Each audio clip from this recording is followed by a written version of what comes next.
Psychoanalysis first developed as a method of therapy in the strict medical sense. Freud had discovered that certain circumscribed disorders that have no discernible, discern, discernible organic basis, such as hysterical convulsions, phobias, depressions, drug addictions, functional stomach upsets, can be cured by uncovering the unconscious factors that underlie them. In the course of time, disturbances of this kind were summarily called neurotic. After a while, within the last 30 years, psychiatrists realized that neurotic people not only suffer from these manifest symptoms, but also are considerably disturbed in all their dealings with life. And they also recognize the fact that many people have personality disorders without showing any of the definite symptoms that had previously been regarded as characteristic of neurosis. In other words, it gradually became more apparent that in neurosis symptoms may or may not be present, but personality difficulties are never lacking. The conclusion was thus inevitable that these less specific difficulties constitute the essential core of neurosis. The recognition of this fact was exceedingly constructive in the development of psychoanalytical science, not only increasing its efficacy, but also enlarging its scope. Many past character disorders such as compulsive indecision, repeated wrong choice of friends or lovers, gross inhibitions toward work became as much an object of analysis as the gross clinical symptoms. Nevertheless, the focus of interest was not the personality and its best possible development. The ultimate purpose was the understanding and eventual removal of the obvious disorders, and analysis of the character was only a means toward this end. It was almost an accidental byproduct if in consequence of such work a person's whole development took a better course. Psychoanalysis is still and will remain a method of therapy for specific neurotic disorders, but the fact that it can be an aid to general character development has come to assume a weight of its own. To an increasing degree, people turn to analysis not because they suffer from depression, phobias, or comparable disorders, but because they feel they cannot cope with life or feel that factors within themselves are holding them back or injuring their relationship with others. As will happen when any new vista is opened up, the significance of this new orientation was at first overrated. It was frequently declared, and the opinion is still widespread, that analysis is the only means of furthering personality growth. Needless to say, that is not true. Life itself is the most effective help for our development. The hardship that life forces upon us, a necessity to leave one's country, organic illness, periods of solitude, and also its gift, a good friend, even a mere contact with a truly good and valuable human being, cooperative work in groups. All such factors can help us reach our full potential. Unfortunately, the assistance thus offered has certain disadvantages. The beneficent factors do not always come at the time we need them.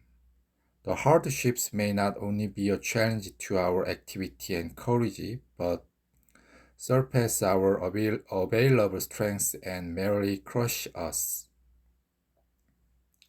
Finally, we may be too entangled in psychic difficulties to be able to utilize the help offered by life.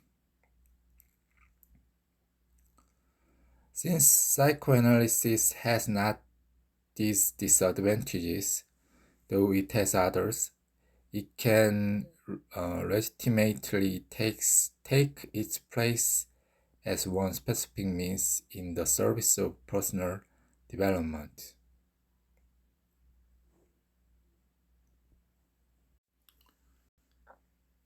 Any help of this kind is made doubly necessary by the intricate and difficult conditions that we all live under in our civilization. But professional analytical help, even if it could be made available to more people, can scarcely reach everyone whom it is capable of benefiting. It is for this reason that the question of self-analysis has importance. It has always been regarded as not only valuable but also feasible to know oneself. But it is possible that the endeavor can be greatly assisted by the discoveries of psychoanalysis. On the other hand, these very discoveries have revealed more than was ever known before about the intrinsic difficulties involved in such an undertaking. Therefore, humility as well as hope is required in any discussion of the possibility of psychoanalytic self-examination. It is the object of this book to raise this question seriously, with all due consideration for the difficulties involved. I have attempted also to present certain basic considerations regarding procedure, but since in this field there is a real actual experience to serve as guide, my purpose has been primarily to raise the issue and to encourage endeavors toward a constructive self-examination rather than to offer any clear-cut answers. Attempts at constructive self-analysis can be important, in the first place, for the individual himself.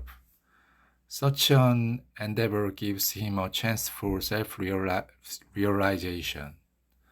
And by this, I mean not only the development of specific gifts that he may have been inhibited from utilizing, but also, even more important, the development of his potentialities as a strong and integrated human being, free from crippling compulsions. But there is also a broader issue involved.